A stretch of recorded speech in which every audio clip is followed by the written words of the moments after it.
The city breathed in the quiet hours of the night, its streets coated in a soft, damp glow from flickering streetlights. In one of the shadowed corners of this restless metropolis, an old man sat alone, watching the world move on without him. To the untrained eye, he was merely another figure in the dark, a man folded into the shadows of a life long past. But to those who had once known the tremors of his power, he was Don Neto, the old narco who had once ruled an empire so vast that borders and laws had seemed meaningless under his influence. His name still whispered through back alleys and taverns, not with the fear it once commanded, but with the reverence and curiosity that legends often inspire. Tonight, as the wind whispered through the empty streets, his story began to unfold, not in the headlines or in the chaos of raids, but in the quiet solitude of memory and reflection. The rise of Don Neto was not sudden, nor was it the product of sheer luck. It was carved slowly, deliberately, through a life spent understanding people, their weaknesses, and the fragile structures of power.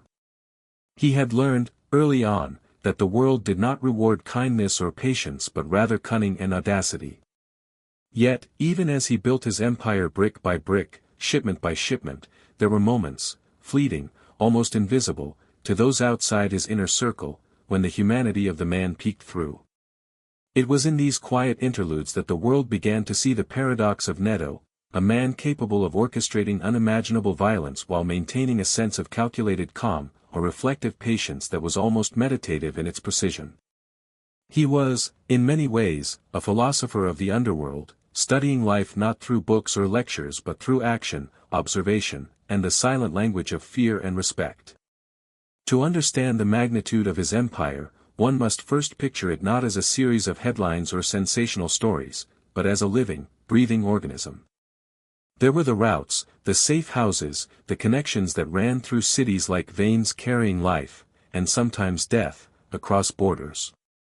There were the alliances, fragile and shifting, each held together by a mixture of loyalty, fear, and the unspoken understanding that betrayal meant destruction. In the quiet, Neto often thought of these relationships as chess pieces, each move calculated, each sacrifice considered for its long-term benefit. It was a delicate balance, one that required constant attention, unwavering focus, and an almost unnatural calm under pressure. And yet, the story of this empire was not merely a tale of logistics and strategy, it was a deeply human story, filled with ambition, desire, and the ever-present shadow of mortality. Tonight, as Don Neto sat by the faint glow of a single lamp in his sparsely furnished room, the world outside seemed to carry on indifferent to his legacy. Once, he had commanded fear, admiration, and obedience with a single glance. Now, he observed quietly, sipping a drink as memories played like faded films across the walls of his mind. He remembered the nights when the streets were alive with movement, when every decision carried the weight of life and death. He remembered the thrill of power, the intoxicating sense that the world could be shaped by a man with the vision, and the ruthlessness, to seize it. And yet, in the quiet now, he understood that all of it, the money, the influence, the empire, was ephemeral. It could crumble, sometimes in an instant, by the decisions of others, by the unpredictability of fate, or by the slow encroachment of time itself. There was a strange serenity in this realization, one that outsiders might never comprehend. He had lived life at the edge of chaos for decades, yet here he was, in the fading hours, reflecting on choices made and paths taken.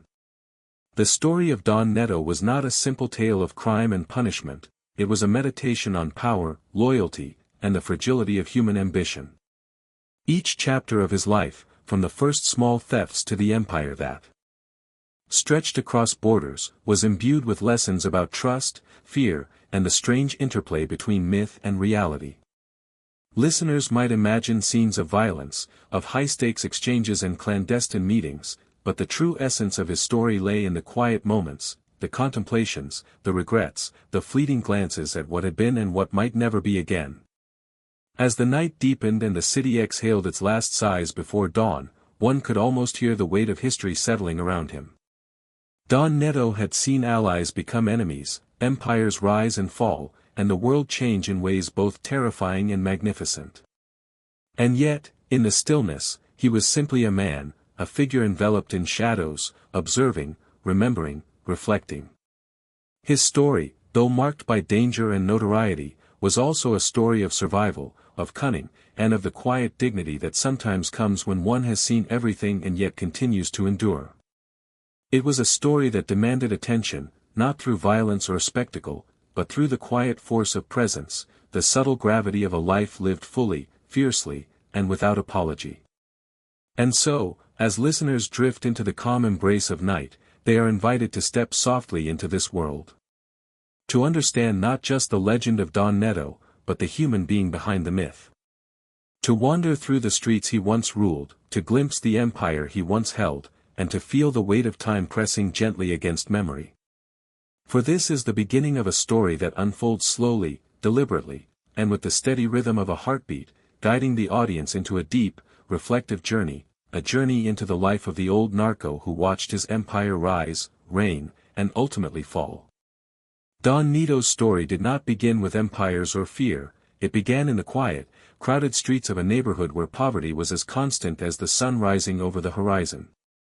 The houses were small, worn by time and weather, their walls painted in faded hues that had long since surrendered to dirt and smoke. Children played in the alleys, their laughter mingling with the distant rumble of trucks and the occasional barking of stray dogs. In this world, life was simple, immediate, and unforgiving. Every day presented a choice between survival and despair, and from these early streets, Neto learned lessons that would shape the rest of his life. From the very beginning, he understood the power of observation. He watched the grown men of the neighborhood, shopkeepers, laborers, and the few who had managed to scrape together a small measure of respect, navigate a world that demanded both cunning and endurance. Neto saw who bowed to authority and who resisted it, who thrived under pressure and who crumbled. He watched not just with the curiosity of a child, but with the attentiveness of someone who knew that one day, the same lessons would be his currency. In these alleys, he learned that life was a game of awareness, a misplaced word, a careless glance, could mean disaster. Family, too, shaped him in ways both tender and hard. His parents worked tirelessly, often disappearing for long hours to make ends meet, leaving Neto and his siblings to navigate the streets largely on their own. Love was present, but it was tempered by the relentless demands of poverty. Responsibility came early. Neto learned to protect his younger siblings, to negotiate with older boys who sought to intimidate, and to find small ways to earn money where none seemed available. It was a childhood filled with improvisation and subtle courage, the kind that is quiet and often unnoticed, but which builds character with each passing day. Yet, even as he grew accustomed to hardship, Neto was not blind to opportunity. The neighborhood, rough and unforgiving as it was also full of possibility for those who dared to step outside the lines drawn by society. Small crimes, such as petty theft or minor scams, were part of the rhythm of life. For some, these acts were born of necessity. For Neto, they became a testing ground, a place to learn the value of risk and reward. He discovered, early on, that cleverness could outweigh brute strength, that timing could turn failure into success, and that charm and audacity often commanded respect in ways that intimidation alone could not. The contrast between innocence and danger was always present. Neto might play with friends in the dusty sunlight, imagining lives beyond the alley walls, and yet, by nightfall, the same streets could host whispers of threats, fistfights, or the shadow of older boys asserting their dominance. This duality, the fleeting joy of childhood against the omnipresent tension of survival, shaped his understanding of the world. It taught him adaptability, patience, and the importance of reading people, of understanding not only what they said, but what they meant, what they feared, and what they desired. School offered little refuge. Lessons were often interrupted by fights, absences, or the practical demands of life outside the classroom. Still, Neto absorbed knowledge in his own way. He watched the dynamics among teachers and students, the hierarchies of influence, the subtle manipulations that allowed some to command respect while others were forgotten. These observations, seemingly mundane at the time, became the foundation for his later understanding of power. He understood that influence often came not from brute force alone, but from perception, control, and the quiet ability to shape events without ever appearing to intervene. In these formative years, Neto also experienced his first encounters with moral ambiguity. He saw neighbors cheat, steal, and lie to survive, and he began to understand that the world was not governed by fairness or justice, but by survival and cunning. These lessons were neither taught nor imposed, they were absorbed from experience, quietly and relentlessly. He learned that mercy could be dangerous, that loyalty was a rare commodity, and that one's own cleverness was the most reliable form of protection. It was a harsh curriculum, but one that would later prove indispensable when he stepped into the world of organized crime. Even amidst these hardships, there were moments of beauty, quiet moments where the city's life revealed its subtle poetry. Neto would watch the sunset over the rooftops, or hear the distant strains of music from a neighbor's home. He noticed the small victories, a successfully negotiated favor, a friend kept from harm, a clever trick that brought laughter rather than trouble. These moments reminded him that the world was not entirely cruel, and that even within the struggles of his early life, there were lessons of human connection, strategy, and the subtle art of influence. By the time Neto reached adolescence, he had already begun to recognize the patterns that governed his environment. He understood who could be trusted, who could be intimidated, and who could be manipulated. He had learned the language of power, long before he had any title or recognized authority. He had internalized a form of quiet discipline, an awareness that would later allow him to navigate alliances and rivalries with precision. The streets had been his classroom, his mentors often unseen, and his education had been as practical as it was relentless. Looking back, these years were not merely a prelude to crime, they were the forging of a mindset capable of empire. Neto had developed patience, observation, and the ability to read people, a triad of skills that would carry him through decades of high-stakes decisions. He had seen the fragility of loyalty, the fleeting nature of trust, and the rewards of strategic daring. And while the streets were unforgiving, they had also taught him the value of resilience, ingenuity, and reflection.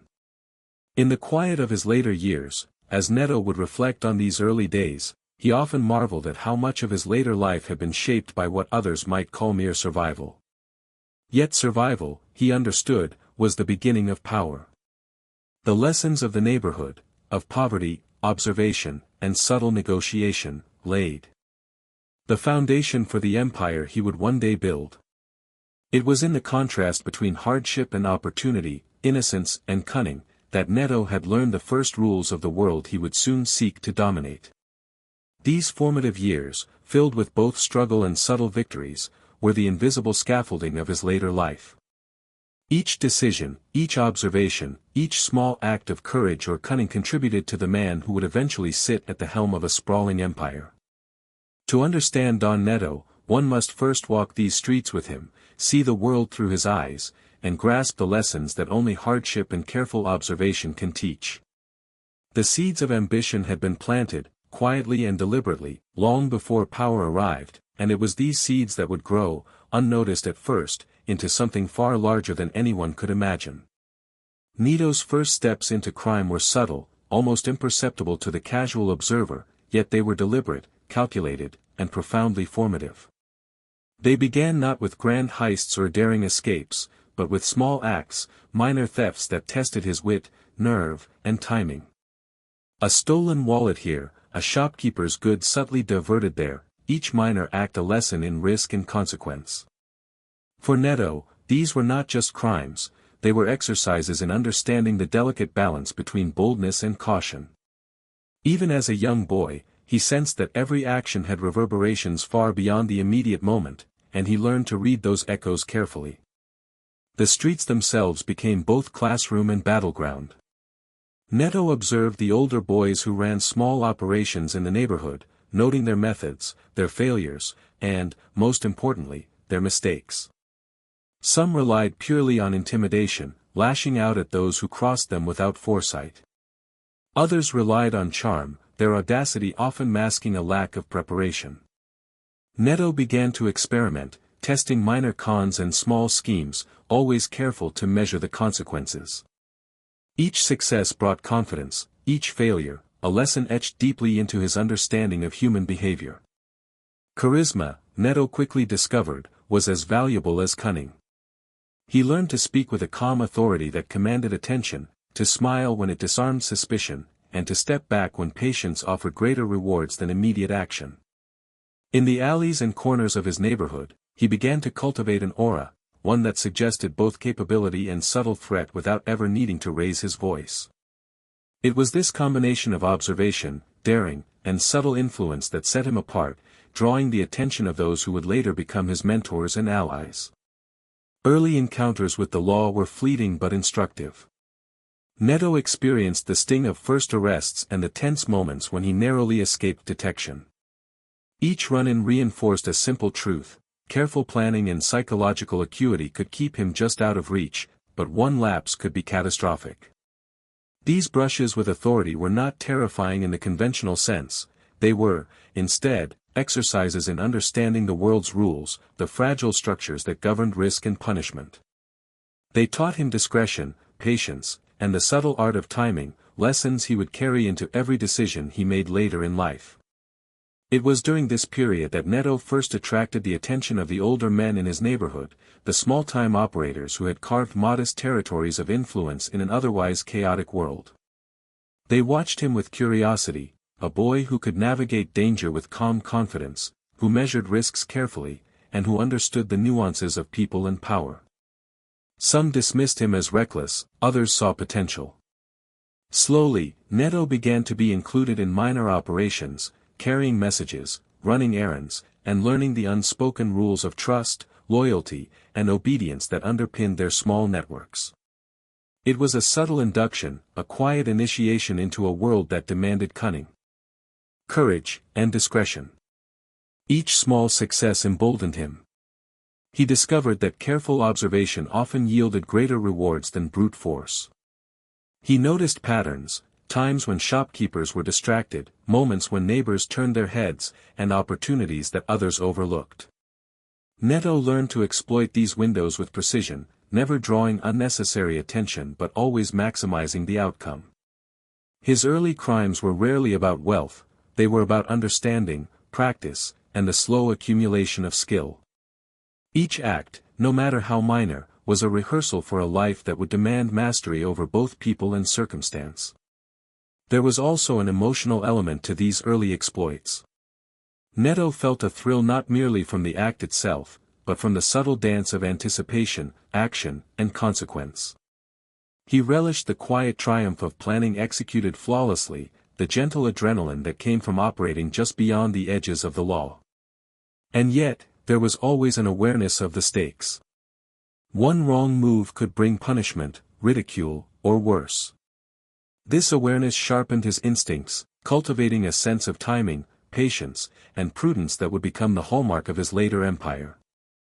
During this time, Neto began to form a network of companions, other young boys and men who shared his ambition and daring.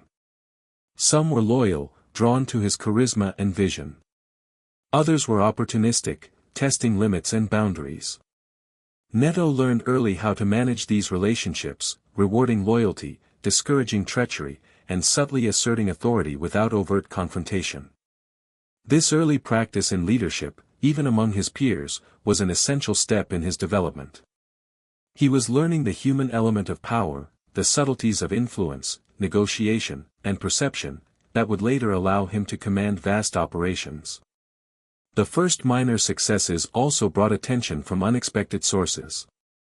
Rival boys, neighborhood enforcers, and petty criminals began to notice him, sometimes with admiration, sometimes with resentment.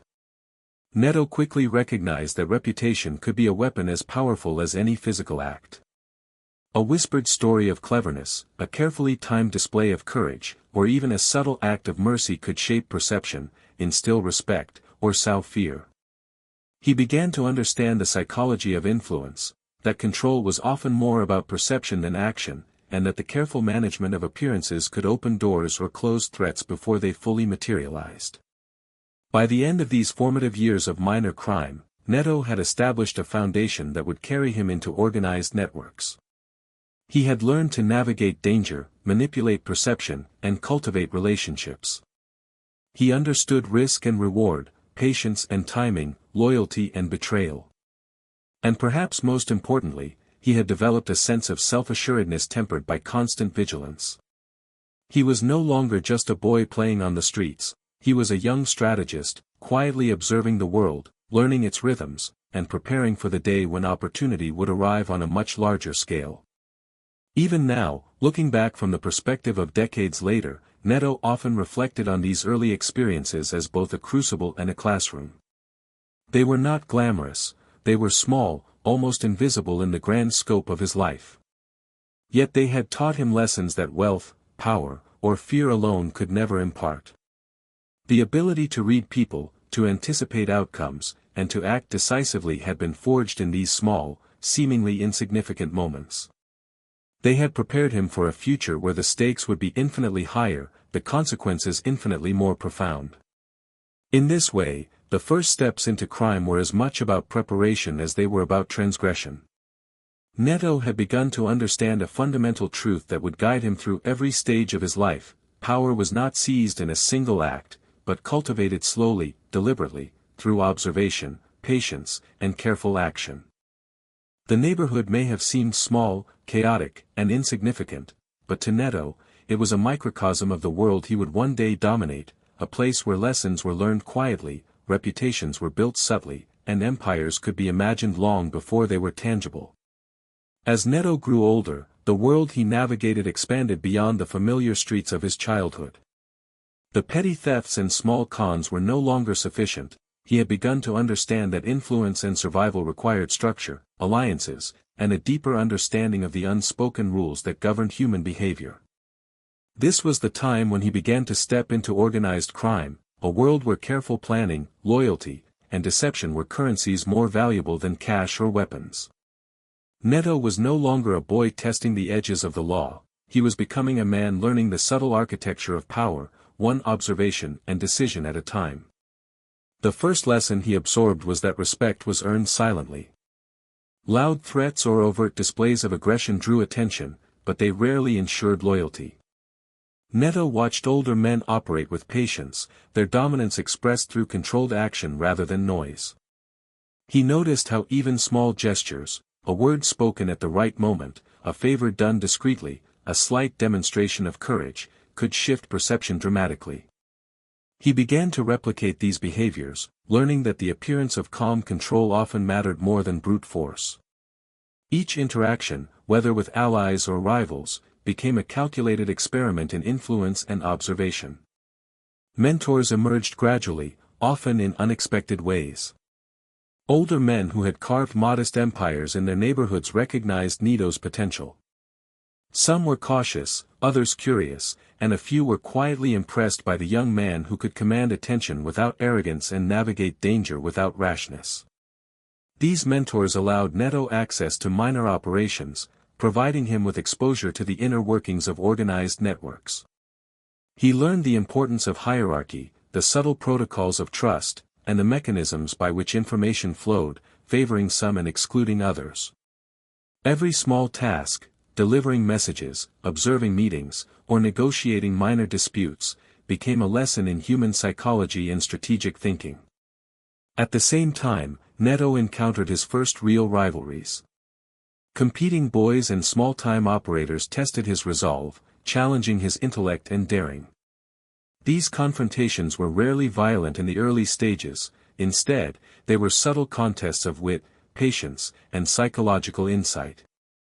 Neto learned to gauge intentions, to read expressions and gestures, and to anticipate moves before they were made.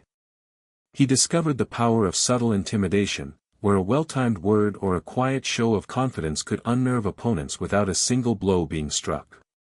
These experiences reinforced a critical lesson: in the world of organized crime, perception was as critical as action. One of Neto's earliest experiences with organized operations involved the coordination of small shipments and exchanges. These were exercises in logistics, discretion, and timing, skills that would become the backbone of his later empire. He learned to track patterns, anticipate inspections, and navigate the delicate balance between risk and reward. Every operation required attention to detail, patience, and contingency planning. Mistakes were costly, and Neto quickly internalized the value of preparation, observation, and the quiet, steady execution of plans. It was a world where precision mattered more than speed, and where foresight often determined success or failure. Through these early experiences, Neto also learned about loyalty and betrayal. He observed alliances form and dissolve with astonishing rapidity, noticing that trust was often conditional, fragile, and easily exploited. Some companions were steadfast, while others proved opportunistic or treacherous when circumstances shifted. Neto began to develop an internal code, a mental framework for evaluating character and assessing the reliability of those around him. He discovered that power was not merely the accumulation of resources or territory, but the ability to anticipate human behavior and leverage it to maintain control. This understanding would later allow him to navigate the complexities of a sprawling empire with remarkable effectiveness. In addition to strategic lessons, Neto began to cultivate patience and self-discipline. In the past, impulsive action had yielded results, but the larger stakes of organized crime demanded restraint. He observed that those who acted too quickly often stumbled, while those who waited, watched, and calculated could achieve far more significant outcomes. Neto learned to step back, to let events unfold, and to intervene only at the precise moment when his influence could tip the balance. This capacity for patience, for deliberate action, became a defining trait that distinguished him from peers and competitors alike. Psychological acuity became another critical skill. Neto learned to assess people, to identify weaknesses, and to anticipate reactions. He observed how subtle gestures, tone of voice, and even silence could reveal intentions or vulnerabilities. These lessons in perception allowed him to manipulate situations, to navigate conflicts before they escalated, and to subtly assert dominance without overt aggression. It was a quiet power, one that required constant vigilance, empathy, and adaptability. In essence, Neto was becoming a master of human behavior, a skill that would prove indispensable as his influence expanded. The quiet moments of reflection were as important as the active ones. Neto would often retreat to corners, rooftops, or empty streets to observe the world in stillness. These moments allowed him to process lessons, evaluate alliances, and anticipate the consequences of potential actions. He developed a mental map of networks, relationships, and threats, constantly updating it as the environment shifted. It was in these reflective practices that Neto honed his strategic mindset, blending observation, foresight, and intuition into a coherent framework for decision-making. By the end of this formative stage, Neto had established the foundations of what would become his modus operandi: careful observation, strategic patience, psychological insight, and meticulous planning. He had learned to navigate the delicate dance of power, loyalty, and influence, understanding that success was rarely immediate but earned through consistent, calculated effort. The world of organized crime, once a distant and abstract concept, was now a tangible reality, a landscape he could read, predict, and eventually manipulate. Looking back, these early years within organized networks were as much about self-discovery as they were about strategy. Neto learned not only the mechanics of operations and alliances but also the contours of his own character, his capacity for patience, his audacity tempered by caution, and his ability to command attention without overt force. These lessons would guide every decision, every negotiation, and every operation in the decades to come, forming the psychological and strategic architecture of an empire that would one day stretch across borders and command respect, fear, and admiration alike. Even in the quiet of old age, Neto would remember these moments with a clarity that spoke to their importance.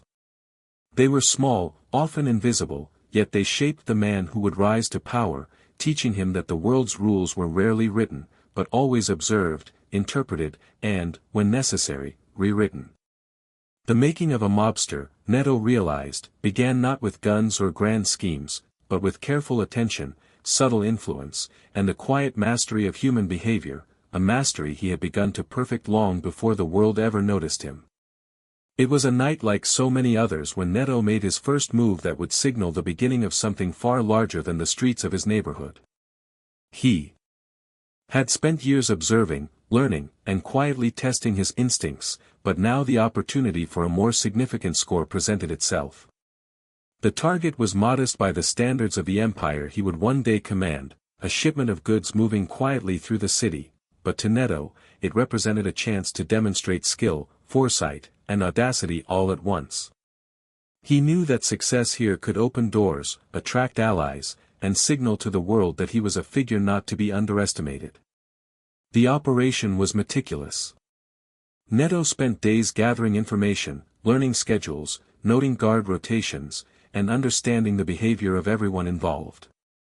He walked the route repeatedly, studying its rhythm, the subtle patterns that would make the difference between a clean execution and a disastrous failure. Each observation sharpened his instincts. He understood that in the world he was entering, timing was everything. A second too early, and suspicion might be raised; a second too late, and opportunity would vanish. Every movement was calculated, every decision considered. When the night finally arrived, Neto moved with a quiet precision that belied his years of preparation. The city slept under a thin blanket of fog, its streets dimly lit by flickering lamps and neon signs, creating pools of shadow that offered concealment. He navigated these shadows like a seasoned tactician, anticipating the movements of guards, neighbors, and the inevitable unpredictability of chance. The operation was not without risk. One misstep could result in discovery, violence, or arrest. Yet Neto's calm, reflective approach allowed him to move through danger with the fluidity of someone who had long internalized the rhythm of risk and reward. As the plan unfolded, Neto's leadership became evident. Those assisting him followed instructions with precision, trusting in his judgment and composure. He had learned that leadership was not about shouting orders or displaying dominance, it was about quiet confidence, anticipation, and the ability to make others feel secure even as they navigated danger. This small operation, executed flawlessly, sent a clear message: Neto was capable, cunning, and prepared to rise above those who underestimated him. The success of the operation brought more than material gain, it brought reputation. Word spread quickly through the local networks, whispers of a young man who executed a complex plan with calm precision, who observed every detail, and who possessed the foresight to anticipate every contingency. Allies began to notice, rivals began to take heed, and Neto himself felt the subtle shift in the balance of respect and influence. Reputation, he realized, could be cultivated just as deliberately as any operation. It could open doors, disarm opponents, and ensure loyalty in ways that fear or wealth alone could never achieve.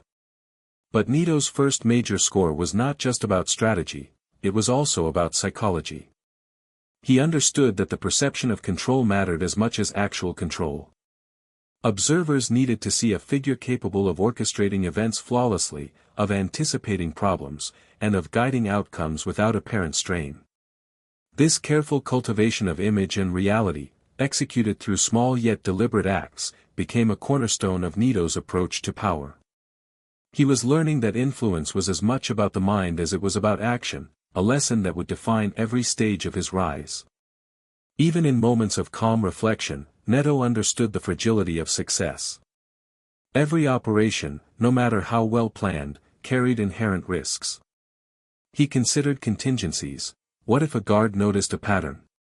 What if an ally faltered at a critical moment? He calculated, anticipated, and prepared, knowing that even minor oversights could have disproportionate consequences. This acute awareness of risk was not paranoia, it was disciplined foresight, honed through years of observation and minor tests, and it would become a defining characteristic of the man who would one day command vast networks with unerring precision. The operation's completion was quiet but profound. Neto and his team withdrew seamlessly into the shadows, leaving no evidence of their presence, and with a prize that symbolized much more than material wealth. It was a confirmation of skill, strategy, and influence, a quiet assertion of potential. In the aftermath, Neto did not revel in the success with ostentation, instead, he reflected on every detail, noting lessons learned, subtle missteps, and areas for improvement. This reflective practice, blending celebration with analysis, was an early indication of the disciplined approach that would later define his empire. As the weeks passed, Neto's reputation solidified. Allies sought him out, curious to understand his methods and eager to align themselves with his rising influence. Rivals watched cautiously, assessing whether his success was a singular stroke of fortune or the beginning of something more sustained. Neto, ever calm and deliberate, continued to observe, noting the movements, loyalties, and ambitions of those around him. He understood that true power required both action and patience, the ability to shape events without haste, and the foresight to recognize opportunity when it appeared. This first major score also carried subtle lessons about human nature. Neto observed loyalty tested, trust rewarded, and ambition revealed in unexpected ways. He saw the vulnerabilities of those who relied on fear alone, and the quiet strength of those who acted with consistency and discretion.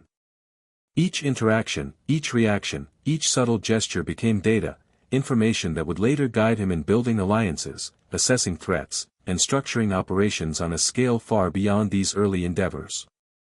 By the time this chapter of his life closed, Neto had learned that the rise to power was rarely sudden, it was incremental, deliberate, and shaped by both observation and action. This first significant operation, executed with precision, foresight, and calm authority, was the spark that illuminated the path ahead. It was the first step in a journey that would see him expand territories, cultivate networks, and command respect far beyond the narrow streets of his youth. Even in later years, Neto would remember this operation not for the goods acquired, but for the lessons embedded within it, the validation of his approach, the subtle assertion of reputation, and the quiet proof that careful planning, patient execution, and psychological acuity could yield extraordinary results. It was a beginning, but it was also a declaration: Neto had arrived, and the world would soon notice. The success of his first major operation marked the beginning of something far larger for Neto, a slow, deliberate expansion of influence that would grow into an empire. Unlike the chaotic and unpredictable street skirmishes of his youth, this stage of his life demanded structure, alliances, and an acute understanding of human behavior on a grander scale. Every decision mattered, every territory claimed, every alliance forged, every rival watched with meticulous attention. Neto began to see his operations as a living organism, one that required careful management, constant observation, and an instinctive understanding of the subtle interplay between power and loyalty. Expansion, Neto learned, was as much about psychology as logistics. He studied the behaviors of his allies, observing who could be trusted and who might betray at the first sign of weakness. He watched his rivals with equal precision, anticipating their moves, probing for vulnerabilities, and calculating the potential consequences of each encounter. It was a delicate balance, asserting dominance without provoking unnecessary conflict, extending influence without overreaching, and demonstrating strength without revealing the limits of his power. Each move had to be measured, each gesture deliberate, and every decision informed by observation, instinct, and careful calculation.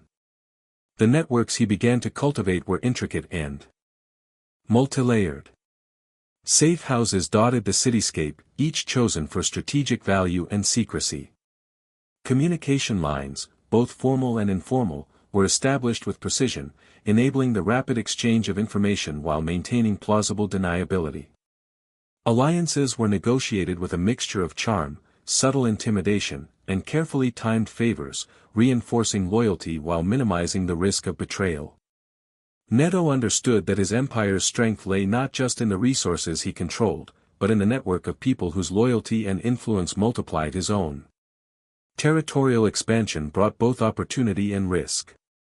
With each new area he sought to influence, Neto had to assess not only the practical logistics of operations but also the political landscape, the ambitions, resentments, and alliances of those who already held sway. He approached these challenges with patience and precision, often spending days observing patterns before making a single move. It was during these periods of quiet study that Neto's strategic mind shone brightest. He learned that domination was not achieved through brute force alone, but through careful planning, anticipation of reactions, and the subtle orchestration of events that led others to follow his lead without realizing they had chosen to do so.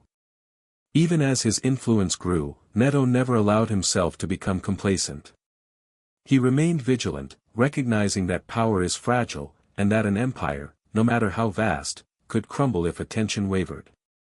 He frequently walked the streets of his territories himself, blending in with the everyday rhythm of the city to observe firsthand the moods, alliances, and potential threats within his sphere.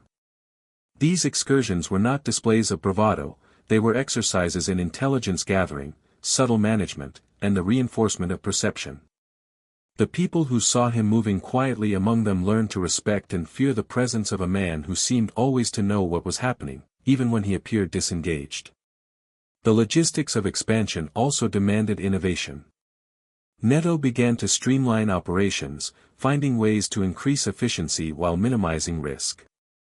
He trained allies in subtle methods of enforcement and negotiation, emphasizing discretion and subtlety over blunt aggression.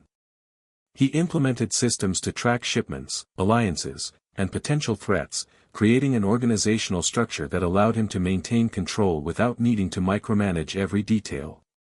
Each layer of his network was designed to anticipate problems, mitigate risk, and reinforce loyalty, a testament to his strategic foresight and meticulous attention to detail. In the midst of this growth, Neto also became a master of image and perception. He recognized that power was reinforced as much by appearance as by action. Displays of generosity, quiet confidence, and calculated restraint cultivated respect and fear in equal measure. He understood that rumors, carefully managed stories, and subtle demonstrations of capability could enhance influence far more effectively than overt displays of violence. Every action, every gesture, every interaction was an opportunity to strengthen his position, extend his influence, and maintain the delicate equilibrium of power across territories. The expansion phase was not without danger. Rivals emerged, some eager to challenge his growing influence, others plotting quietly in the shadows. Neto approached these threats with the same careful observation and strategic thinking that had guided every step of his rise. He monitored movements, probed alliances, and assessed motivations, often learning more from subtle cues than from overt actions. When intervention was necessary, it was precise, controlled, and calculated, never impulsive, never reckless. Each response was designed to neutralize threat, reinforce authority, and preserve the appearance of calm mastery. Beyond the operational aspects, this period also shaped Neto's understanding of loyalty and human psychology. He observed how alliances shifted, how fear and respect could be manipulated, and how subtle incentives often produced results that violence could not. He learned to recognize ambition, greed, and weakness in others, and to use that knowledge to maintain his network's cohesion. He became a quiet arbiter of trust and betrayal, a man whose judgment in matters of loyalty was seldom questioned because it was rarely wrong. By the end of this period of expansion, Neto had transformed from a skilled operator into a strategist, a man capable of orchestrating complex operations across multiple territories while maintaining psychological dominance over allies and rivals alike. His empire, though still growing, was already structured, disciplined, and resilient, a testament to the combination of careful observation, strategic foresight, and the subtle management of human behavior. Even in later years, Neto would reflect on this phase of his life with quiet pride. The expansion of his empire had been a slow, deliberate process, one that demanded patience, intelligence, and constant vigilance. It had tested every lesson he had learned in his youth, from observing human behavior in the streets to executing careful operations with precision. Each success reinforced the approach that would define him throughout his life: power achieved and maintained through discipline, foresight, and the subtle orchestration of people and events. In the quiet moments of reflection, Neto understood that this period had been more than territorial expansion. It had been the solidification of his philosophy of control, the sharpening of his mind, and the cultivation of an empire that was as much psychological as it was physical. The city, its streets, and its hidden networks became extensions of his will, and in mastering them, he had demonstrated the capacity to rise far beyond what anyone had imagined. Yet even at this height, Neto knew that every empire carries shadows, and that with expansion comes vulnerability, the knowledge that the very forces one controls can, if mismanaged, turn into instruments of downfall. With his empire growing, Neto entered a phase of life that demanded not only strategic genius but also emotional discipline. Expansion had brought influence, wealth, and admiration, but it also invited envy, suspicion, and the quiet, persistent threat of betrayal. It was during this period that Neto began to experience the more intricate, psychological challenges of leadership. Power was no longer merely about managing operations or territory, it was about managing people, perception, and expectation. Every conversation, gesture, and decision had layers of meaning, and Neto learned quickly that misreading even one subtle signal could carry consequences far greater than any operational misstep. The alliances he had painstakingly cultivated were delicate. Some companions were fiercely loyal, guided by gratitude, shared history, or fear of his reach. Others were opportunistic, calculating, and always probing for weaknesses they could exploit. Neto learned to navigate these dynamics with an almost meditative patience. He observed without apparent scrutiny, noted patterns of behavior, and allowed the natural tendencies of each person to reveal themselves over time. When necessary, subtle interventions maintained loyalty or neutralized threats, executed in ways that preserved outward calm and authority. In this careful orchestration, Neto demonstrated a rare understanding. True power was exercised not through force alone, but through perception, influence, and the artful balance of fear and respect. During this stage, Neto also began to formalize the structures of his empire. Safe houses, covert transit routes, and financial channels were meticulously organized. The logistics of his operations became increasingly sophisticated, relying on a blend of intuition, experience, and precise coordination.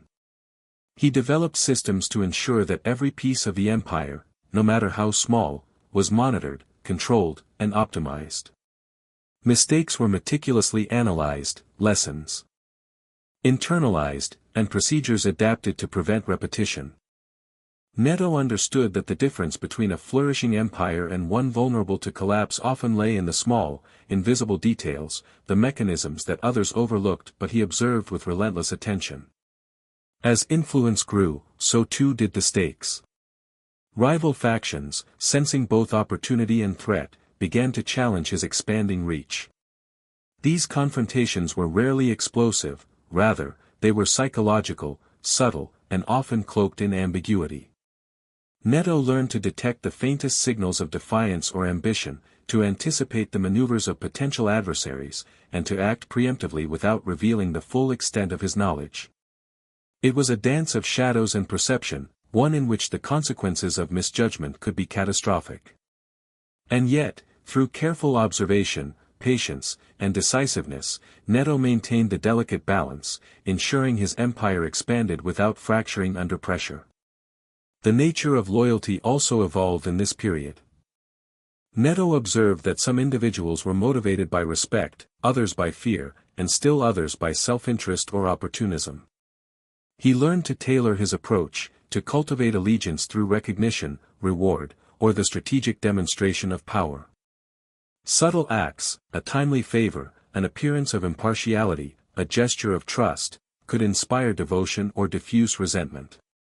Conversely, minor slights or failures to recognize ambition could fester into betrayal. Neto's ability to read the complex motivations of those around him, and to act with quiet precision, became a defining feature of his leadership. The empire's expansion also required Neto to navigate moral ambiguity. He encountered situations in which decisions had profound consequences for both allies and innocents, where compromise or calculated ruthlessness was necessary to preserve the larger structure of his operations. In these moments, he developed a philosophy grounded in pragmatism and observation. Neto recognized that ethical simplicity rarely survived in the corridors of power. Instead, survival and effectiveness demanded discernment, strategic empathy, and the capacity to act decisively while maintaining outward calm. These experiences deepened his understanding of human behavior, further refining the psychological acuity that would characterize his leadership for decades. Even amidst the constant demands of leadership, Neto maintained quiet routines that reinforced his clarity of thought and focus. He spent time alone, reflecting on patterns, analyzing recent interactions, and anticipating future scenarios. These reflective periods allowed him to process the vast web of relationships, threats, and opportunities, ensuring that every decision was informed by insight rather than impulse. Neto understood that in the world he inhabited, patience was a weapon as powerful as any armament, and foresight a shield against unforeseen calamity. As the empire grew, Neto became increasingly aware of the role of perception in maintaining influence. Public appearances, controlled rumors, and carefully managed interactions became tools to shape the narrative of his power. He recognized that fear could be tempered with admiration, that respect could be amplified by subtle gestures, and that even silence could project authority. By mastering these subtleties, Neto ensured that the empire's reach extended beyond tangible operations, influencing the beliefs, behaviors, and expectations of those who both served and opposed him. During this period, Neto also faced personal challenges. The demands of leadership, the weight of responsibility, and the constant vigilance required for survival created a quiet tension that few outsiders could perceive. Relationships were tested, trust was fragile, and the temptation of complacency loomed like a shadow. Neto navigated these pressures with the same calm, deliberate approach that defined his operations. He recognized the importance of balance, the need for strategic retreat, and the value of quiet observation as tools for maintaining resilience. Even as the empire expanded, he preserved a sense of inner discipline that allowed him to respond to crises without panic, to assess threats without haste, and to guide his network with unerring precision. By the end of this stage, Neto had not only expanded his territory but had also solidified his reputation as a leader capable of both subtle influence and decisive action. He had mastered the delicate balance between fear and respect, cultivated loyalty with discretion, and navigated the complex dynamics of human ambition. The empire he now commanded was both robust and flexible, a reflection of his strategic foresight and psychological mastery.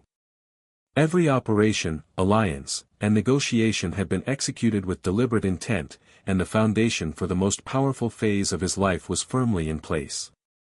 Even in his later years, Neto would reflect on this period as a turning point.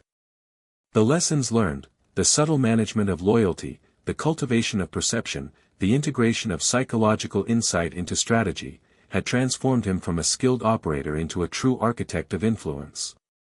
It was here, in the quiet orchestration of relationships, territories, and perception, that Neto's mastery of power became undeniable, setting the stage for the empire's greatest heights, the inevitable rivalries, and the profound, human consequences of a life spent navigating both the shadows and the light. As Neto's influence continued to grow, he began to experience a dimension of power that was subtler, more intricate, and often invisible to the untrained eye. By now, he was no longer merely a figure in the shadows orchestrating operations, he had become a symbol, a presence whose influence extended far beyond the streets he walked.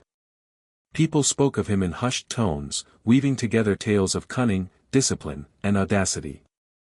This growing legend was both a tool and a responsibility. Neto understood that perception could be as powerful as action, shaping loyalty, deterring rivals, and controlling outcomes even without a single word being spoken.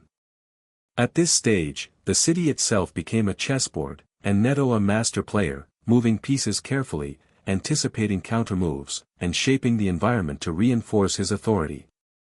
Safe houses, covert routes, and trusted allies formed the foundation, but it was the subtle interplay of influence, reputation, and psychological insight that allowed him to control outcomes without constant intervention. Neto understood that an empire's strength lies not merely in territory or resources but in the ability to influence the decisions, perceptions, and fears of others. Every glance, every gesture, every rumor was a potential lever, capable of altering behavior and shaping destiny. This period also brought an increasing awareness of rivals, both local and distant, whose ambitions threatened to encroach upon his carefully cultivated domains. Neto's approach was methodical. He observed, waited, and gathered intelligence before taking action. Rarely did he engage in confrontations without full understanding of the risks and potential gains. Subtle psychological tactics often proved more effective than overt displays of power. A carefully placed story, a strategic alliance, or a quiet demonstration of capability could neutralize a threat without a single act of violence. Neto had learned that influence often preceded enforcement, and that anticipation and perception were as critical as any weapon. Financial networks also became more sophisticated. Neto oversaw channels for moving funds with discretion, ensuring that his operations remained both profitable and secure. He monitored patterns of trade, managed debts, and balanced risk with opportunity. These activities required both meticulous attention to detail and a deep understanding of human behavior, as money was never merely a transactional tool, it was a measure of loyalty, trust, and influence.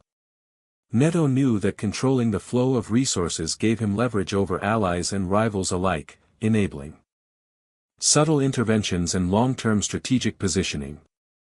During this period, Neto began to cultivate a reputation not only for intelligence but also for fairness, an image carefully crafted and maintained. Loyalty was rewarded, disputes mediated with precision, and decisions justified in ways that reinforced trust.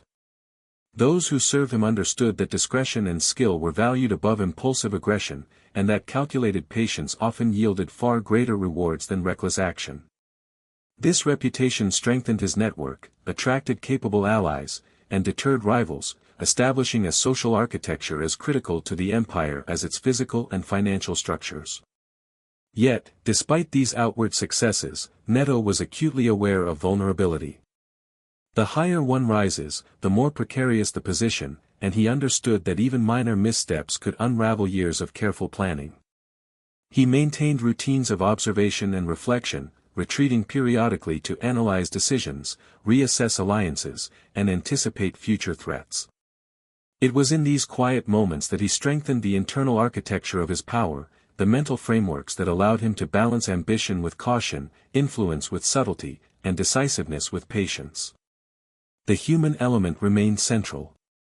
Neto continued to study his allies and adversaries with an almost scientific attention, observing motivations, testing loyalties, and predicting behavior. He understood that the fragility of trust could be both a liability and a tool. Those who demonstrated loyalty could be empowered, while those who tested boundaries had to be carefully managed. Every interaction offered insight into human nature, every conversation a lesson in subtle influence.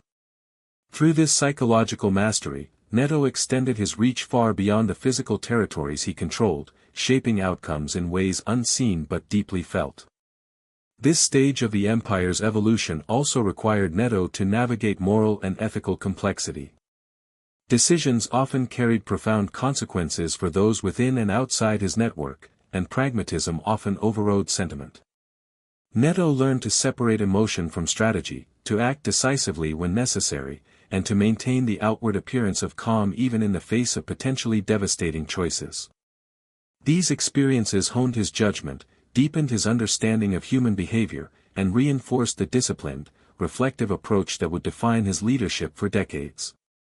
Even amidst expansion and consolidation, Neto maintained a quiet presence in the city he controlled. He would walk familiar streets, visit allies discreetly, and observe the rhythms of daily life, blending into the environment while remaining acutely aware of the subtle shifts around him.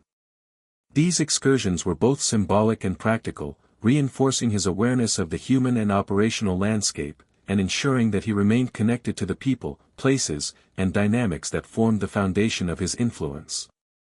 By the end of this period, Neto had transformed from a skilled strategist and operator into a figure whose presence alone shaped the behavior of others. The empire he controlled was not merely a collection of resources or territories, it was a living, dynamic system, influenced by perception, loyalty, and subtle psychological levers. Allies acted with confidence, rivals hesitated, and the city itself became an extension of his influence.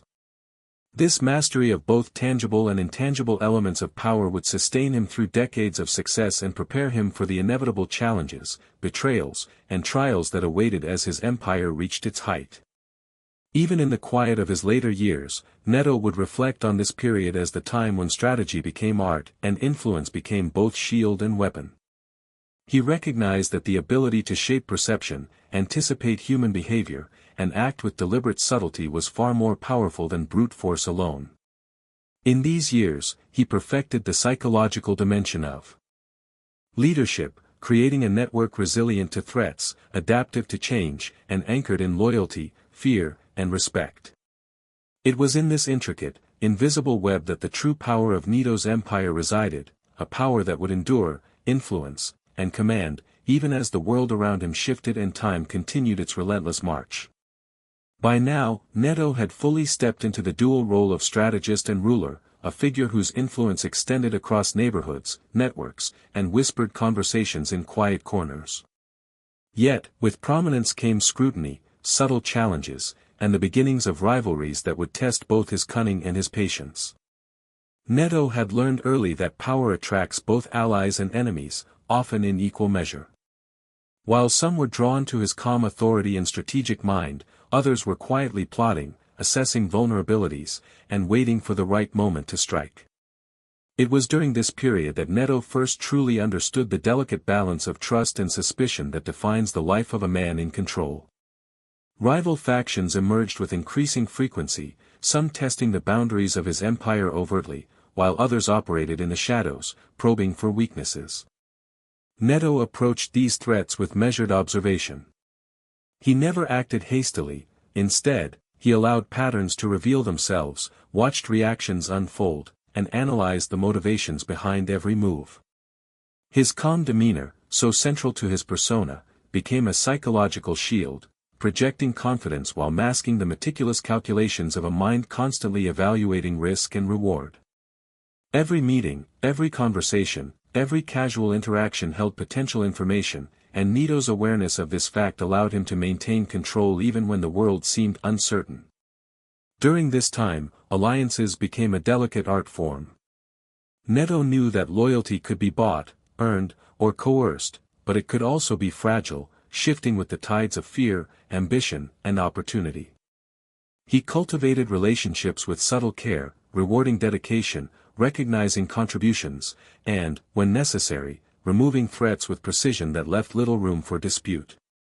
His understanding of human psychology, honed over years of careful observation, allowed him to anticipate reactions and influence decisions before they were even consciously made. Each act, each gesture, each carefully chosen word reinforced the structure of his empire, creating a network that was both loyal and adaptive. The psychological dimension of leadership became increasingly evident. Neto observed that fear alone could control behavior temporarily, but respect and admiration created enduring loyalty. He sought to strike a balance, allowing his reputation for cunning, decisiveness, and insight to generate a natural deference among allies and rivals alike.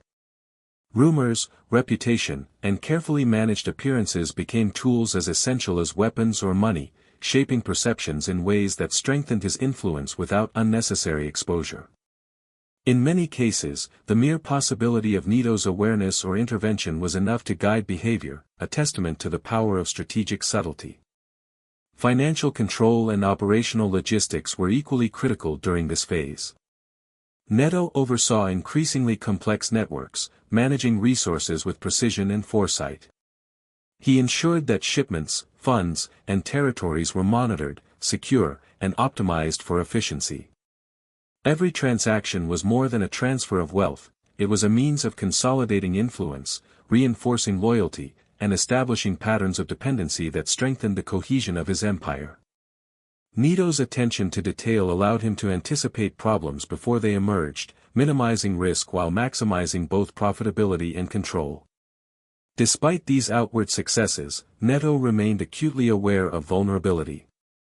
Rivalries, both overt and covert, required constant attention, and the slightest miscalculation could have cascading consequences. Neto's strategy involved patience, observation, and a willingness to allow events to unfold while maintaining the ability to intervene decisively when necessary.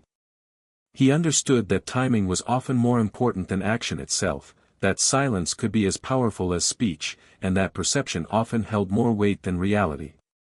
This delicate equilibrium allowed him to maintain authority over an empire that was increasingly complex and constantly under threat.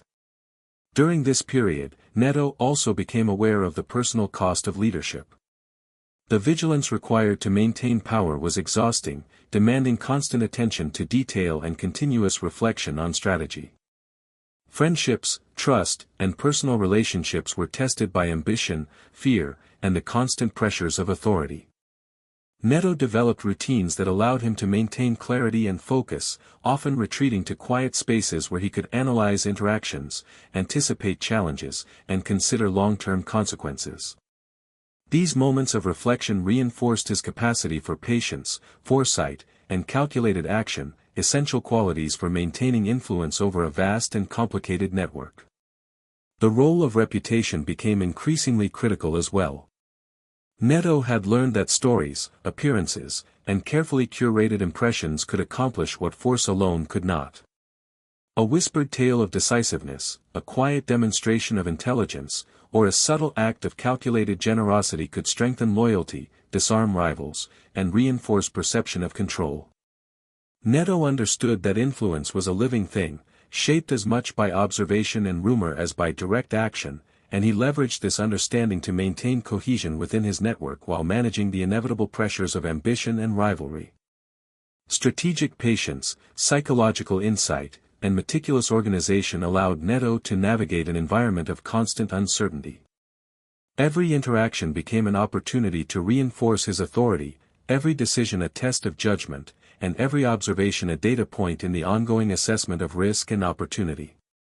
He had learned to recognize ambition, fear, and opportunity in others, using these insights to maintain balance, neutralize threats, and ensure that loyalty was preserved across his ever-expanding empire. By the end of this period, Neto had firmly established himself as both a strategist and a symbol, a man whose influence was felt as much through presence and perception as through tangible operations. The empire he controlled was robust, adaptive, and psychologically sophisticated, able to respond to both opportunity and threat with precision. Neto's mastery of both human behavior and operational logistics allowed him to maintain control in a world that was inherently unpredictable, setting the stage for further expansion, enduring rivalries, and the eventual challenges that would test the very foundation of his power. Even decades later, Neto would recall this phase as one of the most instructive and formative in his life. It was a time when leadership became both art and science, when influence and perception were understood as tools of survival and power, and when the delicate balance of trust, loyalty, and authority was refined to near perfection. The lessons of observation, patience, and strategic foresight acquired in this stage would guide him through the peak of his empire, the inevitable betrayals, and the quiet, inevitable decline that comes to all men who rise to great heights. By the time Neto reached this stage of his life, he had become a man whose presence alone commanded attention, yet he understood better than anyone that true power was never static.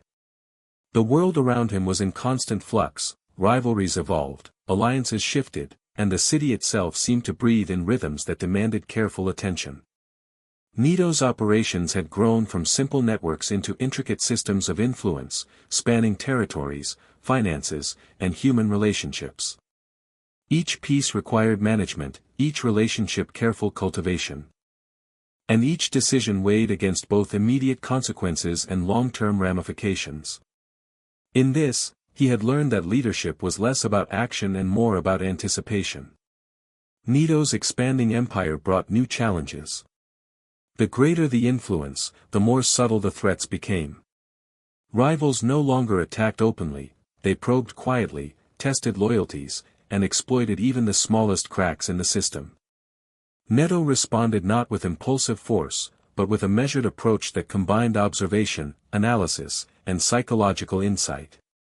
He monitored the movements of his adversaries, studied patterns of behavior, and allowed his enemies to reveal their intentions without ever showing alarm. In this way, he maintained the upper hand, often neutralizing threats before they fully manifested, all while preserving the calm, authoritative presence that defined him. At the same time, the demands of leadership weighed heavily. Managing a network of people whose loyalty was often contingent required a constant balance between reward, discipline, and subtle influence. Neto learned to measure each interaction, understanding that a word spoken at the right time could inspire devotion, while the same word in a different context might breed resentment. He cultivated allies with care, rewarding loyalty and skill while subtly sidelining those whose ambition might threaten stability. Through these nuanced practices, Neto maintained cohesion, ensuring that the threads of his empire remained tightly woven even as it expanded in complexity and reach. Financial and logistical control remained central to his power. Neto refined systems for managing resources, monitoring operations, and anticipating disruptions. Every shipment, transaction, and alliance was carefully coordinated, creating a network that was efficient, resilient, and adaptable. He had learned that the flow of resources was more than a practical necessity, it was a form of influence. By controlling wealth, information, and access, Neto could subtly guide behavior, reinforce loyalty, and shape the balance of power without overt displays of force. This mastery of both tangible and intangible assets became a hallmark of his leadership. The human element, however, remained the most delicate aspect of his empire. Neto understood that ambition, fear, and desire could both empower and destabilize his network. He studied his allies and rivals as a careful observer, noting subtleties in speech, posture, and decision-making. These observations allowed him to anticipate conflicts, reinforce loyalty, and manage ambition before it became disruptive. By blending discretion, foresight, and subtle psychological influence, Neto maintained authority over a network that was as complex and unpredictable as any physical territory. During this period, Neto also faced the moral and ethical dimensions of power more acutely. Decisions often carried profound consequences for allies, rivals, and innocents alike. Neto had learned that leadership demanded a balance between pragmatism and humanity, that choices must be guided by strategy rather than impulse, and that even inaction carried weight. He developed an approach that combined calculated risk-taking with careful observation, ensuring that each decision was informed by both intelligence and the anticipated reactions of those affected. It was a delicate dance, one that required both patience and precision, and Neto performed it with quiet mastery. Expansion, consolidation, and the maintenance of influence required constant adaptation. Neto recognized that rigidity invited failure, while flexibility allowed resilience. He adjusted alliances, restructured operations, and refined systems to respond to both opportunities and threats. This adaptability, combined with strategic foresight, allowed him to maintain cohesion across territories and generations of allies. Neto's empire was not merely a collection of resources and networks, it was a dynamic system, capable of responding to the unpredictable nature of human behavior and the shifting circumstances of power. One of the defining lessons of this period was the importance of perception. Neto understood that influence extended beyond immediate action, it was shaped by reputation, image, and the quiet management of appearances. Subtle acts, a discreet favor, a demonstration of foresight, a carefully timed intervention, reinforced loyalty, disarmed rivals, and solidified his authority. Even silence, when strategically employed, became a tool, projecting control and anticipation. Neto had learned that the mind's perception often dictated behavior as much as reality itself, and he used this insight to maintain stability and influence across a network of complex relationships. Yet, despite these outward achievements, Neto never allowed complacency. He remained vigilant, understanding that the higher one rises, the more fragile the position becomes. He continually reassessed his empire, monitoring alliances, observing rivalries, and refining operations to prevent disruption. This constant vigilance, combined with his capacity for patience and psychological insight, ensured that his authority remained both respected and resilient. Even as his empire expanded in scale and sophistication, Neto's personal discipline and reflective practices anchored his decisions, providing clarity in a world rife with uncertainty. By the end of this stage, Neto had evolved into a figure whose influence extended far beyond the tangible operations under his control. He was a strategist, a psychologist, and a leader whose authority was felt in both seen and unseen ways. His empire, resilient and adaptive, had been constructed through meticulous observation, disciplined planning, and an unerring understanding of human behavior. Every alliance, every negotiation, and every operation reflected this careful orchestration, and Neto's mastery of power had reached a level where perception, influence, and foresight became as vital as material resources. Even in the quiet reflection of later years, Neto would recall this period as a time of subtle triumph. The lessons learned, the management of human ambition, the orchestration of influence, the careful balance of risk and reward, had solidified his mastery of an empire that was both psychological and operational in nature. It was a stage in which Neto had learned that true leadership is not measured solely by control of territory or wealth but by the ability to shape perception, anticipate human behavior, and maintain authority through subtle, deliberate, and consistent action. By the time Neto's empire reached maturity, he had become a figure whose presence shaped the city even in ways unseen. The streets, neighborhoods, and networks he influenced moved according to rhythms he had cultivated over years of careful observation, disciplined action, and subtle psychological mastery. Yet even as his authority expanded, Neto was acutely aware that power is never static. Every alliance could shift, every subordinate could falter, and every rival could exploit the smallest weakness. It was this constant awareness of potential fragility that tempered his ambition, forcing him to act with both foresight and restraint. Neto had begun to understand that leadership was as much about patience as decisiveness. Many of his contemporaries relied on force or intimidation to achieve immediate goals, yet Neto preferred to observe, analyze, and allow situations to reveal themselves before intervening. This patient approach not only reduced risk but also amplified his influence, creating an aura of calm omniscience. Allies came to trust him for his reliability, while rivals hesitated, unsure whether his silence concealed indifference or a carefully calculated strategy. In this way, Neto's restraint became a psychological tool, extending his power beyond what could be achieved through action alone. Expansion at this stage was not merely territorial, it was systemic. Neto oversaw networks that spanned neighborhoods, finances, and human connections, creating a dynamic structure capable of responding to both opportunity and threat. Safe houses, covert transit routes, and reliable communication channels formed the operational backbone of his empire, but it was the subtle orchestration of influence, loyalty, and perception that allowed it to function smoothly. Every interaction, decision, and observation reinforced the system, maintaining cohesion and ensuring that the balance of power remained firmly in his favor. Alliances became increasingly strategic and sophisticated. Neto recognized that loyalty was rarely absolute, it needed reinforcement through careful observation, incentives, and sometimes subtle displays of authority. He cultivated devotion with precision, rewarding competence and dedication, and carefully neutralizing ambition that could destabilize the network. Each ally's behavior was noted and analyzed, patterns of loyalty and potential defection mapped, and interventions timed to maximize impact. This combination of foresight, observation, and psychological insight allowed Neto to maintain control over a growing and increasingly complex network. Rivalries, though often silent, were constant. Neto's opponents were intelligent, ambitious, and cautious, aware that overt confrontation could provoke swift retaliation.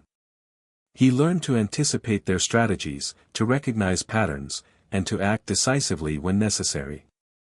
Often, subtle interventions, a whispered warning, a strategic alliance, or an unforeseen show of capability, neutralized threats before they fully materialized. In this way, Neto maintained dominance not through constant conflict but through a masterful blend of anticipation, subtlety, and decisive action. Financial and logistical management remained at the heart of his operations. Neto oversaw networks for the secure and efficient movement of resources, ensuring that every transaction, shipment, and operation reinforced the cohesion of his empire. Money, information, and access were tools of influence, and Neto understood how to leverage them to maintain loyalty, negotiate alliances, and subtly manipulate outcomes. These systems allowed him to maintain operational control while minimizing exposure, reinforcing his authority through both tangible and intangible means. The psychological dimension of leadership became ever more central. Neto observed that respect and admiration created loyalty more enduring than fear alone.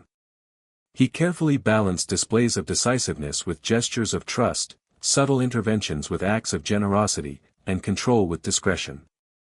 Rumors, reputation, and perception became strategic instruments, shaping the behavior of both allies and rivals in ways that ensured cohesion and minimized the risk of rebellion.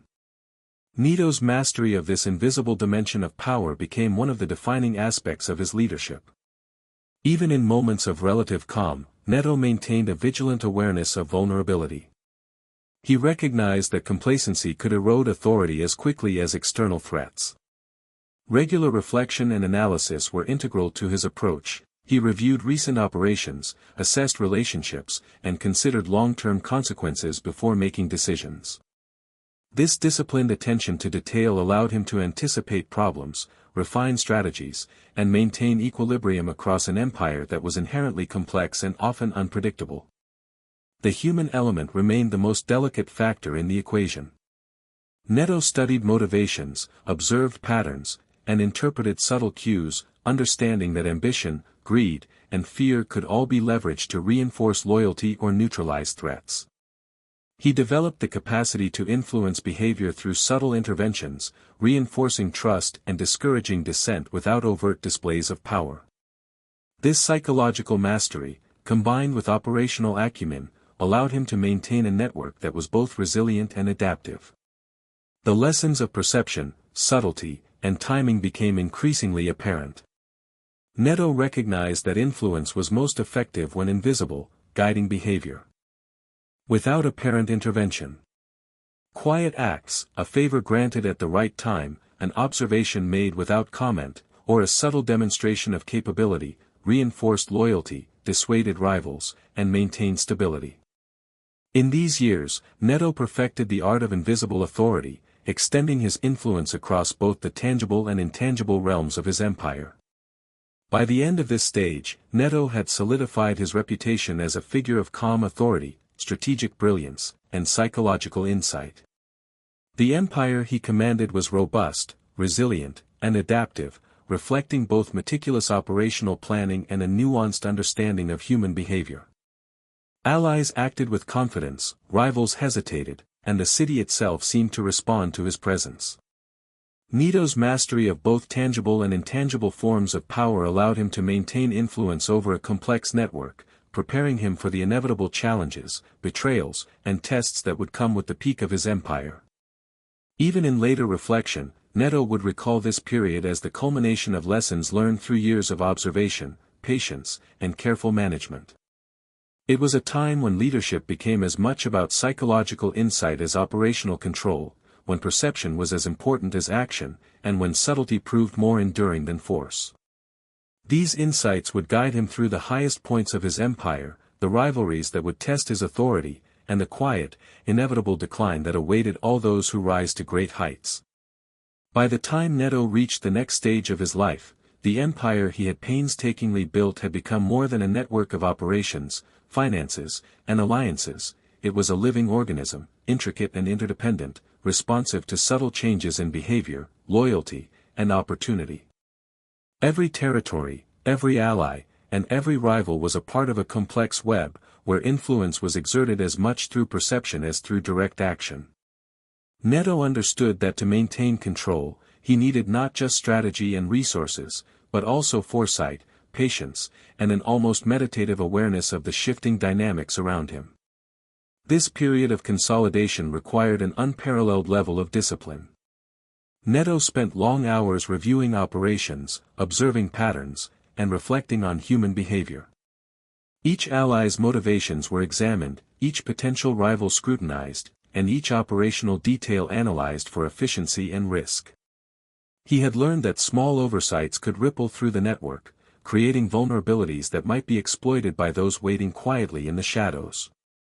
In response, Neto cultivated habits of observation and reflection, ensuring that his empire remained both resilient and adaptive to unforeseen challenges.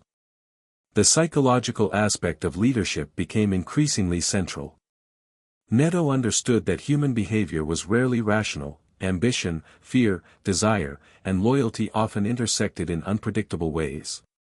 By observing subtle cues, gestures, tone, timing, he could anticipate conflicts, reinforce loyalty, and influence behavior without needing to resort to overt displays of power. Allies learned to act in accordance with his expectations, sometimes without direct instruction, guided by the patterns he had quietly established over years. This invisible hand of influence became one of Neto's most potent tools, allowing him to maintain cohesion while minimizing friction and disruption. Financial management, too, reached a new level of sophistication.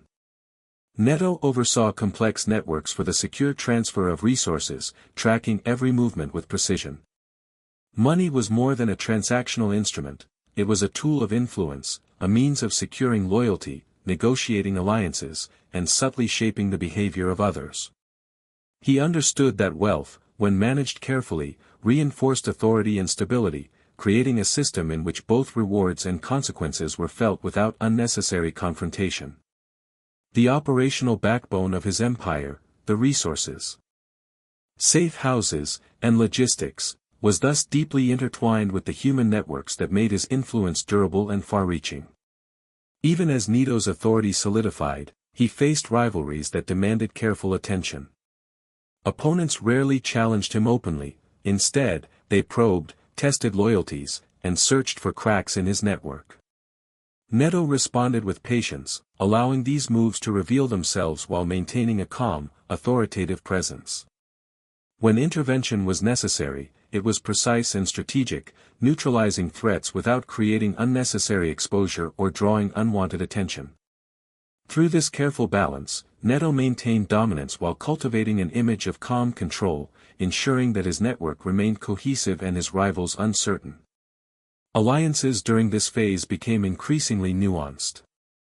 Neto recognized that loyalty was rarely absolute, and it required cultivation, reinforcement, and sometimes subtle coercion. He rewarded diligence and competence, encouraged initiative, and carefully mitigated ambition that might threaten stability. Observing behavior, analyzing motivations, and strategically timing interventions allowed him to maintain a delicate equilibrium within a vast and complex network. Every interaction was an opportunity to reinforce cohesion, neutralize potential disruptions, and strengthen the psychological bonds that underpinned his empire. The role of perception grew increasingly central. Neto understood that influence extended beyond physical control, it was shaped by reputation, appearance, and the careful management of narrative. Subtle acts, discreet favors, strategic gestures, and well-timed interventions, shaped perception, fostering loyalty, deterring rivals, and reinforcing authority. Even inaction, when carefully considered, became a tool, signaling confidence, patience, and mastery of the larger picture. Neto's ability to wield perception as effectively as tangible resources became one of the defining characteristics of his leadership. During this period, the ethical dimensions of power became unavoidable. Decisions carried consequences for allies, rivals, and bystanders alike. Neto had learned to act pragmatically, balancing ambition, loyalty, and human cost. Each choice was weighed not only for its immediate impact but also for its long-term effect on perception, morale, and cohesion. This careful deliberation allowed him to navigate the complexities of leadership while maintaining the stability and growth of his empire.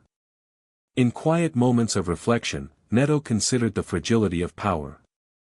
Even the most carefully constructed empire could unravel through neglect, misjudgment, or betrayal. He maintained routines of vigilance, regularly reassessing operations, alliances, and rivalries. These reflective practices ensured that he remained aware of subtle shifts in loyalty, behavior, and opportunity. By combining observation with foresight, Neto was able to anticipate disruptions, address emerging threats, and preserve the stability of the network he had spent decades cultivating. This stage also revealed the true psychological depth of Neto's leadership. He understood that trust, fear, and admiration could be manipulated to reinforce cohesion and influence behavior. Subtle gestures, quiet rewards, and controlled displays of decisiveness all contributed to maintaining balance within the empire. Allies internalized expectations, rivals hesitated, and the city itself seemed to respond to the invisible structures of power he had created.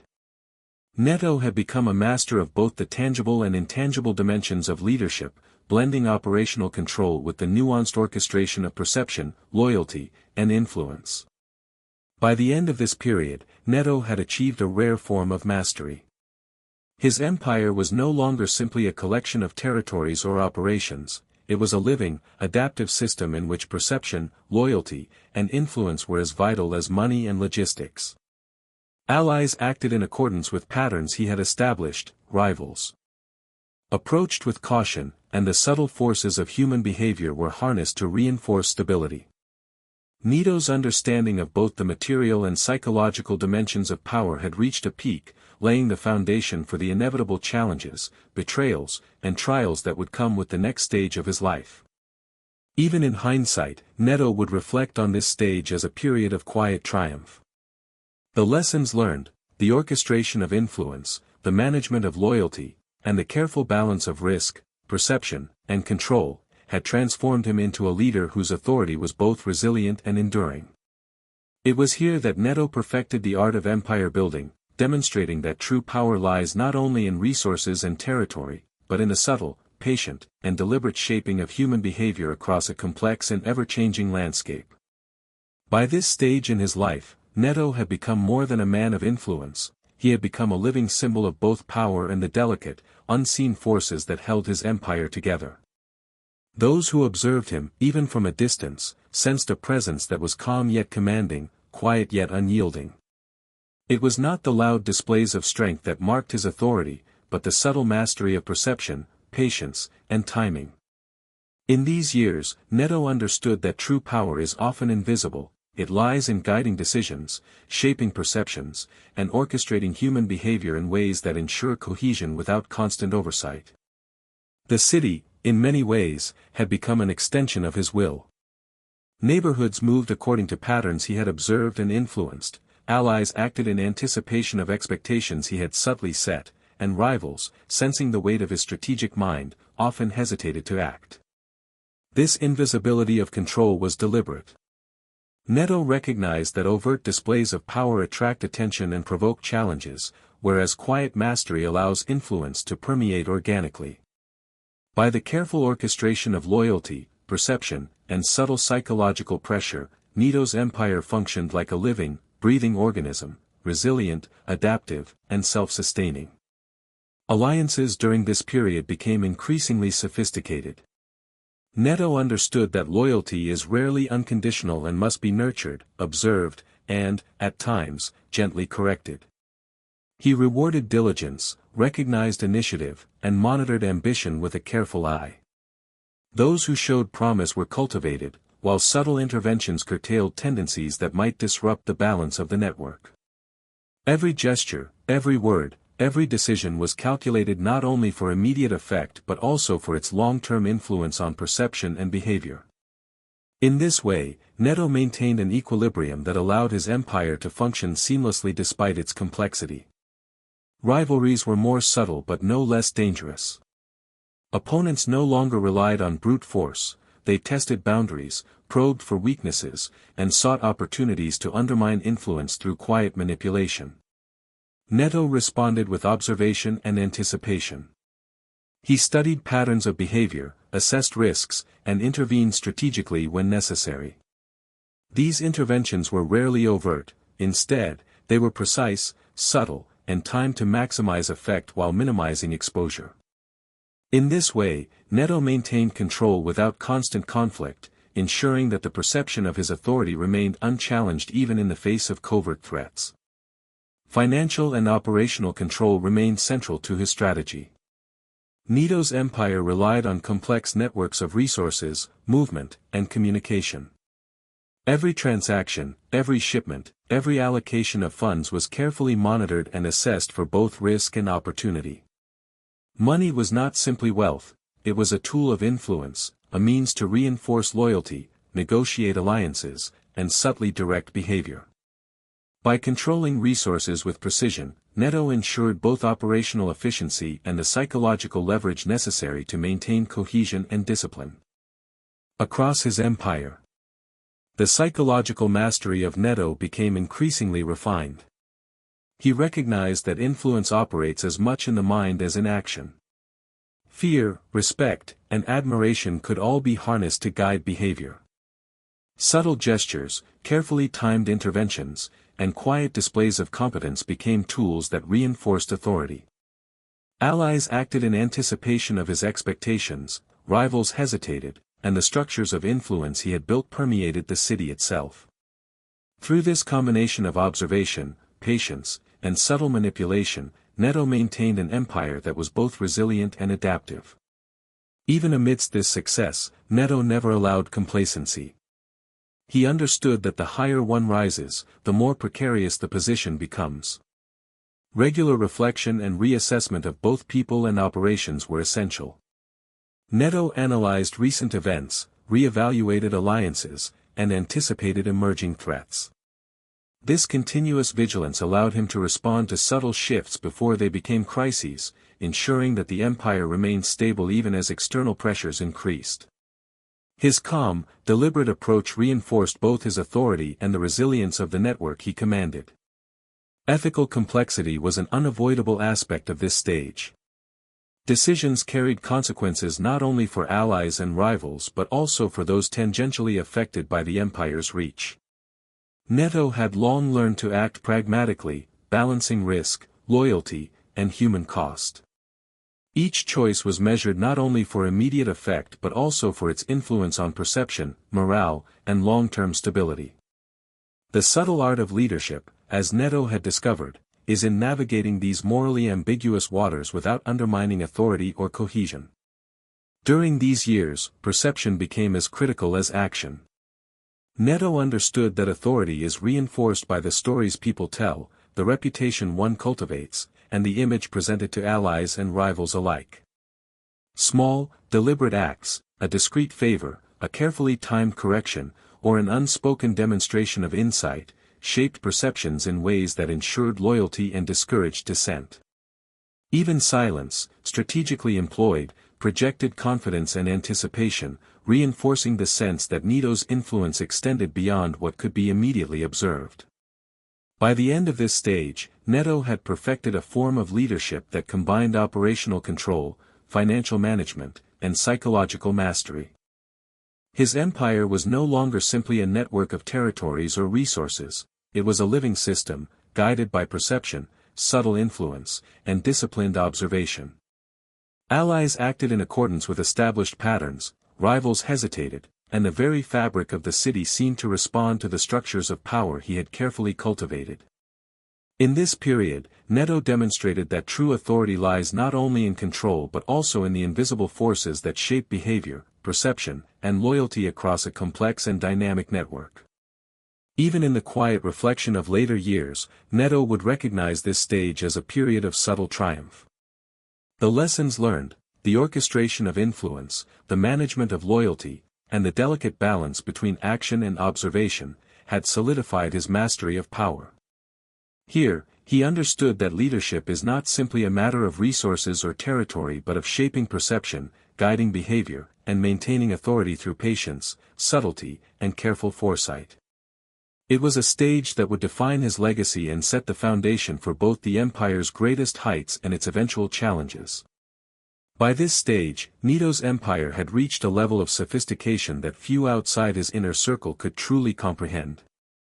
His influence extended far beyond the streets, neighborhoods, and territories under his direct control.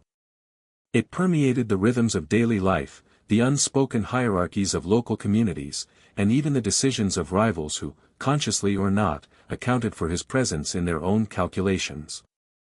Neto had become a quiet force of inevitability, a man whose judgment, foresight, and psychological mastery ensured that the world around him moved in ways subtly aligned with his intentions. The quiet intensity of leadership defined these years. Neto's approach was not one of spectacle or bravado, but of deliberate observation and precise intervention. He studied patterns of behavior among allies and adversaries alike, noting subtleties in tone, gesture, and timing. Each interaction became a source of information, a data point to be analyzed and integrated into his understanding of the broader network. Decisions were weighed not only for their immediate consequences but also for their long-term impact on perception, loyalty, and the balance of power. In this way, Neto ensured that even unseen actions could ripple through the system with calculated effect. Alliances were particularly complex at this stage. Neto understood that loyalty is rarely absolute, and that ambition, fear, and opportunity constantly shape behavior. He cultivated devotion through rewards, recognition, and strategic gestures, while gently curbing impulses that might threaten stability. Every ally was observed, every action interpreted, and every potential disruption managed before it could escalate. This nuanced orchestration allowed his network to function smoothly even in the face of external pressures and internal rivalries, demonstrating a level of subtlety and discipline that few could match. Rivalries, while quieter than in the past, were no less consequential. Opponents probed for weaknesses, tested boundaries, and sought opportunities to gain advantage through manipulation or covert actions. Neto's response was always measured. He allowed threats to reveal themselves, studied their methods, and intervened with precision when necessary. These interventions were rarely overt, they were subtle, strategic, and timed to achieve maximum effect with minimal exposure. Through this careful balance, Neto maintained dominance while reinforcing the perception that his authority was both calm and unassailable. Financial and operational management remained central to his continued success. Neto's empire relied on a complex network of resources, movement, and communication. Every transaction, every shipment, every allocation of funds was meticulously monitored and optimized. Wealth was not merely a tool of transaction, it was a medium of influence. By controlling the flow of money, he reinforced loyalty, shaped alliances, and subtly guided behavior across his network. Operational control and psychological influence became intertwined, creating a system in which both material and intangible assets reinforced each other to ensure stability and cohesion. The psychological dimension of leadership reached its apex during this period. Neto had learned that fear alone could produce obedience, but respect, admiration, and subtle influence generated lasting loyalty. Small gestures, discreet favors, and carefully timed demonstrations of insight or decisiveness reinforced authority without overt displays of force. Allies internalized expectations, rivals hesitated, and the invisible structure of influence extended throughout the city. Through patient observation and quiet intervention, Neto's empire became both resilient and adaptive, a network that could weather the unpredictability of human behavior and the shifting landscape of opportunity and threat. Even with the apparent stability of his empire, Neto remained vigilant. Complacency was the enemy of influence, and he understood that small lapses could be exploited.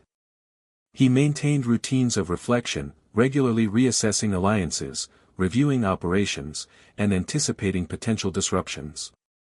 This disciplined vigilance allowed him to act preemptively, maintaining equilibrium while reinforcing the perception of calm authority. The very predictability of his presence, quiet, observant, and thoughtful, became a source of stability for allies and a subtle deterrent for rivals. The ethical complexities of leadership were never far from Neto's mind. Every decision carried consequences not only for those within his network but also for the broader community affected by his empire. He acted pragmatically, balancing ambition, loyalty, and human cost. Each choice was informed by both immediate and long-term considerations, ensuring that his authority remained intact while minimizing unnecessary disruption. In this, Neto's leadership exemplified the delicate balance between strategy and morality, pragmatism and consequence. Perception, more than ever, became a crucial tool. Neto knew that authority is reinforced by the stories people tell, the images they carry, and the impressions they share. Every gesture, every intervention, and every silent observation contributed to a carefully cultivated reputation. Even inaction, when timed and understood, signaled confidence, foresight, and control. This mastery of perception allowed Neto to guide behavior subtly, ensuring cohesion and reinforcing his position without needing constant confrontation. By the end of this stage, Neto had established a form of leadership that blended operational control, financial acumen, and psychological insight into a single, coherent strategy. His empire was no longer a collection of territories or assets, it was a living, adaptive system, guided by the invisible levers of influence and perception. Allies acted with confidence, rivals approached cautiously, and the city itself seemed to reflect the subtle order he had imposed. In these years, Neto demonstrated that the pinnacle of power is not measured solely by material control but by the ability to shape behavior, perception, and loyalty across a complex network of human relationships. Even in the quiet of his later reflections, Neto would remember this period as a pinnacle of subtle mastery. The lessons learned, the orchestration of influence, the management of loyalty, and the delicate balance between action and observation, had refined his leadership into an art form.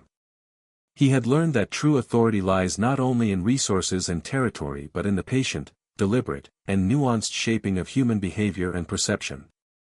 This stage would define both the height of his empire and the foundation upon which its eventual challenges, betrayals, and quiet declines would unfold. By this point, Neto's empire had reached a level of influence that extended beyond the tangible, the streets, the neighborhoods, the operations he directly controlled, to the very perception of power in the city itself. People moved, spoke, and acted with a quiet awareness of his presence, often without consciously acknowledging it. Neto had become a man whose authority was as much psychological as operational, a figure who could guide behavior, shape alliances, and subtly influence outcomes without ever lifting a hand. This period marked the true sophistication of his leadership, when mastery of perception became as vital as the management of resources. Leadership, during these years, demanded not only strategic thinking but also immense patience. Neto had learned that the most effective interventions were often the quietest ones, those that allowed patterns to emerge naturally before guiding them in the desired direction. Observing behavior, reading subtle cues, and understanding the interplay of ambition, loyalty, and fear were all essential to maintaining cohesion. Allies came to act according to unspoken expectations, rivals hesitated before testing boundaries, and even those outside his immediate network adjusted their actions in response to the invisible influence he exerted. This subtle orchestration was the hallmark of his power. Alliances required careful cultivation. Neto knew that loyalty is rarely absolute, and that even the most devoted supporters might be swayed by opportunity or fear. He nurtured dedication with rewards, recognition, and strategic inclusion, while quietly curbing ambitions that might destabilize the network. By observing gestures, analyzing decisions, and timing interventions with precision, Neto ensured that each relationship reinforced the stability of the empire. In this delicate balance, even minor acts, acknowledging competence, granting favors, or correcting behavior subtly, became tools of psychological reinforcement that strengthened the network from within. Rivalries became more nuanced but remained ever present. Competitors no longer challenged him with overt confrontation, instead, they probed, tested alliances, and exploited perceived weaknesses with subtlety. Neto's approach was measured and patient. He allowed threats to reveal themselves, analyzed patterns, and acted decisively only when necessary. Interventions were carefully executed, quiet, strategic, and designed to neutralize potential disruption without attracting undue attention. In doing so, Neto maintained authority while reinforcing the perception that his influence was calm, deliberate, and unassailable. Operational and financial management continued to be central to his success. Neto oversaw intricate networks for resource allocation, communication, and security. Every shipment, transaction, and redistribution of wealth was closely monitored, ensuring efficiency while simultaneously reinforcing the psychological bonds that maintained loyalty. Wealth became not just a practical necessity but a means of influence, subtly shaping behavior, rewarding dedication, and guiding decisions across the empire. Operational precision and psychological insight worked in tandem, creating a resilient and adaptive system that could endure both internal and external pressures. The psychological dimension of leadership was at its most refined during this stage. Neto had learned that fear alone could ensure compliance temporarily, but lasting loyalty required respect, trust, and admiration. He mastered the delicate art of influence, quietly reinforcing expected behavior, subtly discouraging undesirable tendencies, and maintaining cohesion without overt displays of force. Allies internalized expectations and acted preemptively to support his objectives, while rivals hesitated, aware of his reputation for foresight and strategic subtlety. Through this mastery, Neto ensured that his empire remained not only intact but functionally optimized. Even as the empire flourished, vigilance was crucial. Neto understood that no system is impervious to disruption and that complacency could be as dangerous as any rival. He maintained disciplined routines of reflection and assessment, regularly evaluating alliances, operations, and potential threats. This vigilance allowed him to anticipate challenges, address subtle shifts in loyalty or ambition, and maintain the equilibrium of his network. By combining observation with foresight, Neto preserved stability while reinforcing the perception of his unshakable control. Ethical considerations, though often subtle, remained significant. Every decision carried consequences for both allies and outsiders affected by the empire's reach. Neto acted pragmatically, balancing human cost with strategic necessity. Each choice was carefully measured for both immediate impact and long-term perception, ensuring that authority and cohesion were maintained. The delicate interplay between morality and pragmatism became a defining characteristic of Neto's leadership, shaping decisions that reinforced both stability and influence. Perception had evolved into a critical instrument of power. Neto understood that authority is often more about how it is seen than how it is executed. Small, deliberate actions, subtle gestures, quiet interventions, or even well-timed restraint, shaped perceptions across his network. Allies were reassured, rivals deterred, and the broader community subtly influenced by his invisible hand. Even silence, strategically applied, conveyed authority, patience, and foresight, reinforcing the sense that Neto's empire was both omnipresent and impervious. By the conclusion of this stage, Neto's mastery of leadership had become near complete.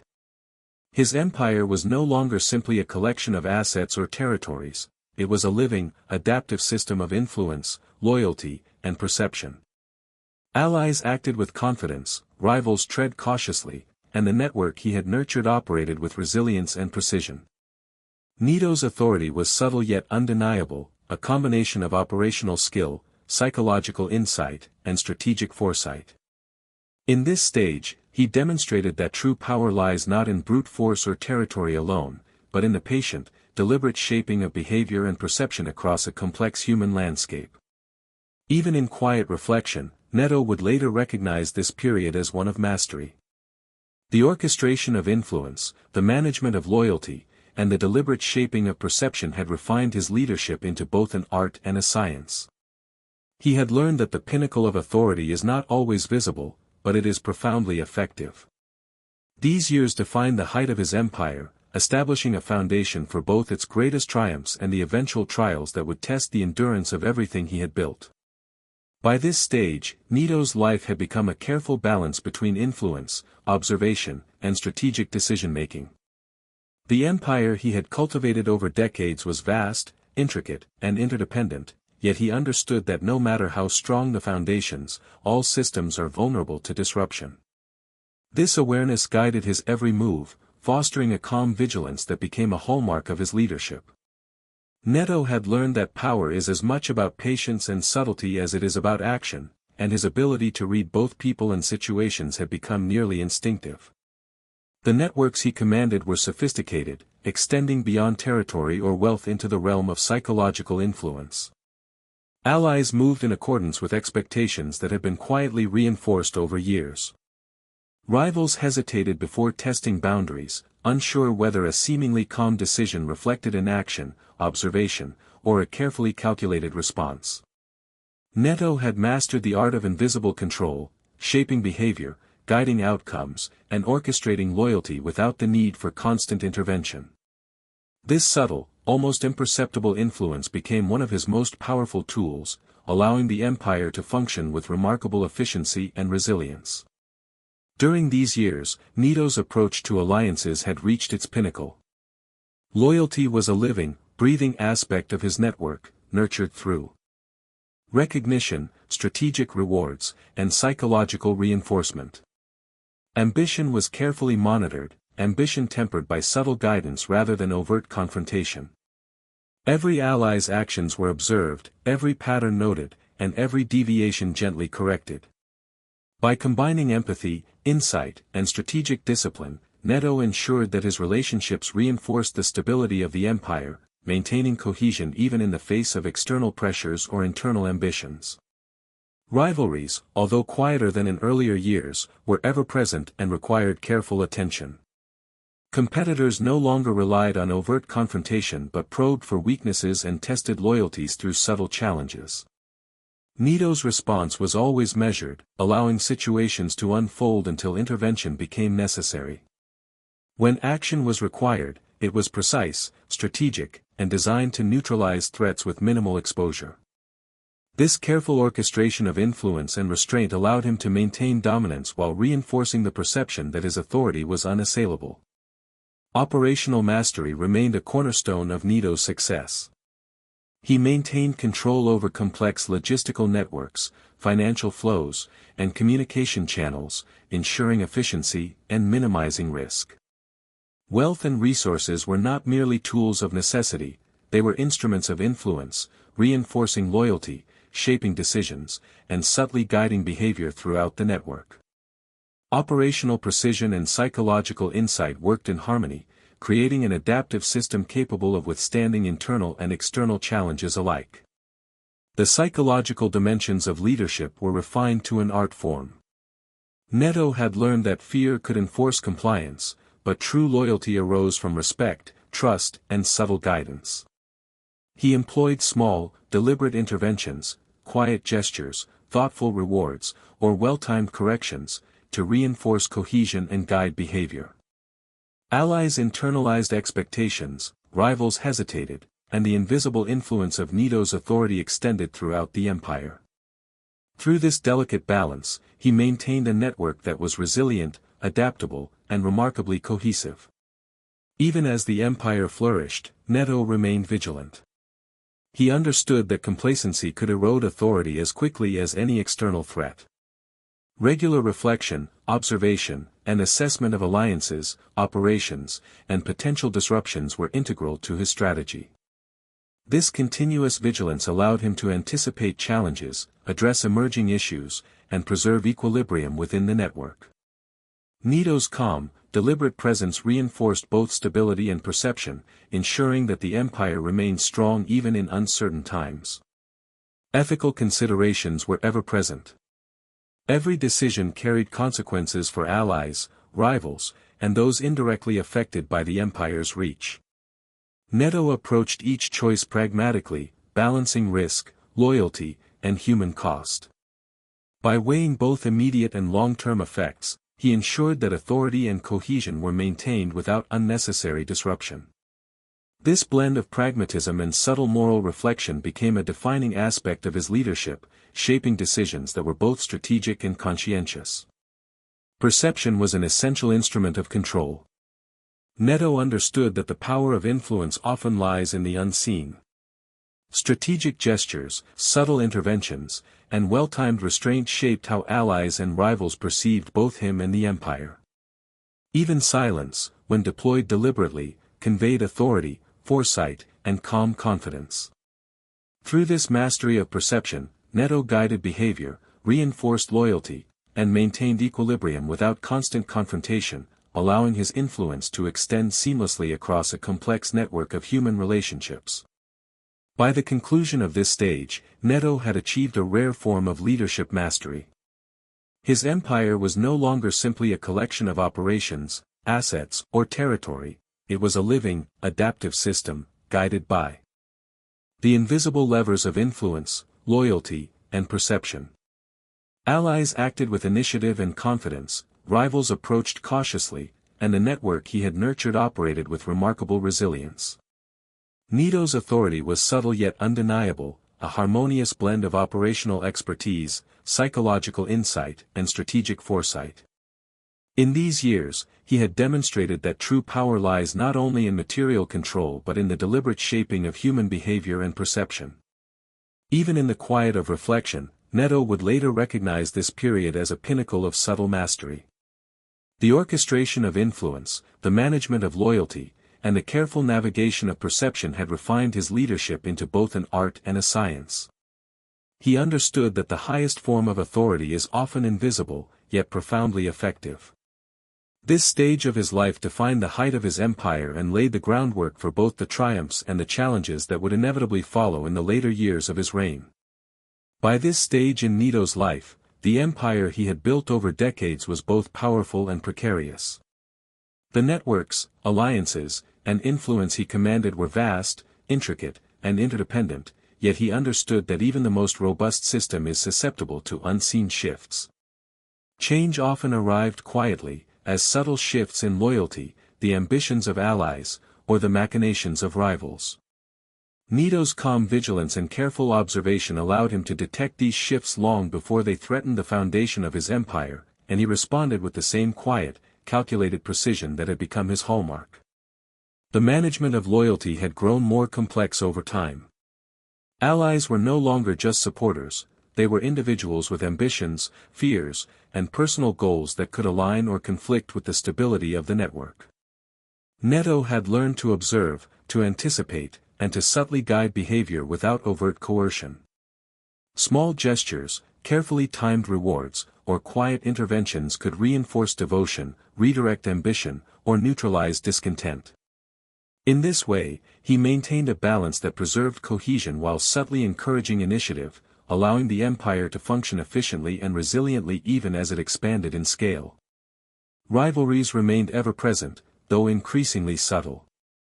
Opponents no longer confronted him openly, understanding that direct challenges would be met with swift, precise, and effective responses. Instead, they probed quietly, tested boundaries, and attempted to exploit perceived weaknesses. Neto's strategy was one of observation and timing. He allowed these subtle moves to reveal themselves, analyzing motivations and assessing risk before intervening. When action was required, it was precise, measured, and designed to neutralize threats without unnecessary exposure, maintaining both stability and the perception of calm control. Operational oversight remained a critical component of his authority. Every aspect of the empire, from financial transactions and logistical coordination to communication channels and safe houses, was carefully monitored and managed. Wealth and resources were not merely functional necessities, they were instruments of influence. By controlling the distribution of resources, Neto could reward loyalty, reinforce alliances, and subtly shape behavior across the network. The operational and psychological aspects of leadership were tightly intertwined, forming a resilient system capable of adapting to unforeseen challenges while maintaining cohesion. The psychological dimension of leadership had become a refined art. Neto understood that fear alone could enforce compliance temporarily, but respect, trust, and subtle influence cultivated lasting loyalty. By observing behavior, reading subtle cues, and carefully calibrating interventions, he guided actions and reinforced cohesion. Allies internalized expectations, rivals hesitated, and the invisible framework of influence extended throughout the city. His empire functioned not only through tangible resources and control but also through the quiet orchestration of perception, expectation, and psychological reinforcement. Even amid apparent stability, Neto remained vigilant. He understood that power is inherently fragile and that complacency could erode influence as quickly as any external threat. Daily reflection, careful observation, and constant reassessment of alliances, operations, and potential disruptions were integral to his strategy. This disciplined approach allowed him to anticipate challenges, adjust tactics proactively, and maintain equilibrium within the network. His calm, deliberate presence provided both reassurance to allies and a subtle deterrent to rivals, reinforcing the perception of authority and stability. Ethical complexity was an unavoidable aspect of his leadership. Decisions carried consequences for allies, rivals, and those indirectly affected by the empire's reach. Neto acted with pragmatism, balancing risk, loyalty, and human cost. Each decision was carefully weighed not only for its immediate effect but also for its long-term impact on perception, morale, and the cohesion of the network. This thoughtful balance of pragmatism and moral awareness became a defining characteristic of his leadership, guiding actions that reinforced authority while minimizing unnecessary disruption. Perception remained one of Neto's most powerful tools. He understood that authority is as much about how it is seen as how it is exercised. Small gestures, subtle interventions, and even strategic restraint shaped perception across the empire. Allies were reassured, rivals deterred, and the broader community influenced by his invisible presence. Even silence, when deployed deliberately, conveyed confidence, foresight, and control, reinforcing the idea that Neto's empire operated with an almost organic intelligence that extended beyond what could be immediately observed. This stage also revealed the limits of even the most carefully managed power. No system is invulnerable, and Neto had learned to expect subtle disruptions, misaligned ambitions, unforeseen betrayals, or external pressures that challenged stability. His response was always measured: observe, analyze, and act precisely when necessary. By combining operational acumen, psychological insight, and strategic foresight, Neto maintained the balance of power while mitigating the risk of destabilization. It was this disciplined approach that allowed his empire to endure, resilient and adaptive, in the face of ever-changing circumstances. By the end of this period, Neto had achieved a level of mastery over his empire that few could rival. His authority was both visible and invisible, operational control, psychological influence, and perception worked in concert to maintain cohesion, deter rivals, and guide behavior across the network. Allies acted with confidence, rivals approached cautiously, and the subtle forces of human behavior were harnessed to reinforce stability. Neto's leadership exemplified the quiet, deliberate, and disciplined orchestration of influence, demonstrating that true power is as much about perception and subtlety as it is about resources and territory. Even in reflection, Neto would later recognize this stage as one of refinement and consolidation. The lessons learned, the careful management of loyalty, the orchestration of influence, and the delicate balance of observation and intervention, had honed his authority into an almost invisible yet profoundly effective force. It was a stage that defined the apex of his strategic capabilities, the period in which his empire was at once strongest, most cohesive, and most subtly orchestrated, laying the foundation for both its enduring influence and the eventual challenges that would emerge in later years.